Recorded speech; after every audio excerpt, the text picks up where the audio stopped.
What's up everyone, this is a very impromptu video. The thought literally came to my head 3 seconds ago and I'm just going to talk about it. It's called anxiety and making YouTube videos. So we might go into the car park here because it's a little bit quieter. So when I came to Japan, one of the big reasons I came not only was to have a good time, but was to get a lot of footage of the area, get footage of like the different places I went, get photos for my Instagram and stuff. I am not a professional social media person. It definitely has benefits to me in terms of videography, of like getting jobs and stuff, but it's not my full-time job. And I would, given that though, I treat it a lot of the time in terms of my actions almost like it's a full-time job. Like the consistency of Instagram posts and the consistency of YouTube videos. And the God's honest truth is that I don't do that because I really want it to become a career. I think I'm just that type of person. Like if I'm doing something, I don't like to half-ass it. So if I say to myself I'm going to make a video a week, I'm going to make a video a week. I'm not going to make an excuse that I'm not going to make it, even if I don't think it's going to be a long-term thing for me. That's just who I am. But this trip, particularly the first 2 weeks when I was with Dimitro and stuff, I felt like anxiety when it came to filming. There's a couple of reasons why I felt anxiety. So number one, it's that when you're in a place like Japan where everything is so beautiful and cinematic and there's so many different angles you can capture, I felt like pressure no matter where I went to capture that moment because I would never get it back. Like I'm not going to be back here for a while and it could end up being in a really cool YouTube video at the end of it. And that sort of meant that like you can't enjoy the moment as much.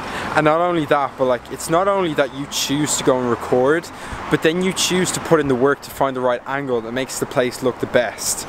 In the same way that, you know, a fitness person might make a photo that they look the most perfect. I did a lot of that the first 2 weeks, and this past week I haven't done it as much because I was with like a host family over in Korea, and this past day in Tokyo I just really didn't want to do it because I spent so much of my time doing that stuff. I felt like it was nice to have a break. But the other thing that gave me anxiety was when I uploaded the podcast last weekend or the week before, and like views were going down. Like basically I've had views going up on my, like there's been a consistent growth in small increments probably for the past year, and that's the first time I saw a big drop. And if you're watching this and you don't make YouTube videos, you're just going to say to me, Tom, don't worry, it's just a blip, you're still great, I watch your stuff, blah blah blah blah blah. And that's brilliant and all, and I thank you for saying that. But that doesn't really relate to my situation, because when you're a creator and you're doing stuff like I do on a consistent basis, you want to see growth. And if you don't see growth, you change your strategy until you do.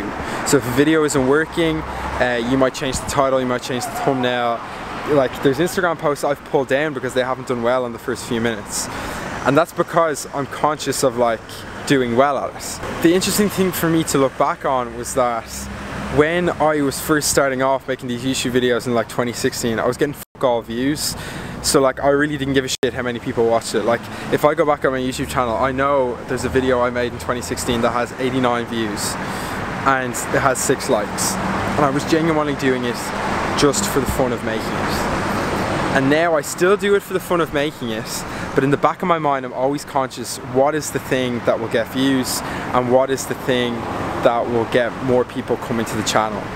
And the bigger the channel grows, the more pressure there is on me that I'm putting on myself for it to continue to grow. And with that is going to come more anxiety and stress. And so I don't really have an end point to this video, but I wanted to, it was just on the back of my mind, particularly when everybody's photographing and videoing their fucking holidays, like sometimes you don't realize that that can be masking something else. Whether or not it's a good or a bad thing, I'm not really sure. I wanted to say it because I know there's people out there who are in the same position as me, and I know that they feel that same anxiety, but they haven't heard somebody else talk about it, or they haven't felt like they've been able to get it out of their system. Just know that I'm dealing with it. On the one hand, I love making YouTube videos. At the same time, there's obviously cons that come with it as well. So if anybody's dealing with stuff like that and they want to give me a shout, let me know. Other than that, I'll be back to more scheduled fun content later on. Thanks for listening.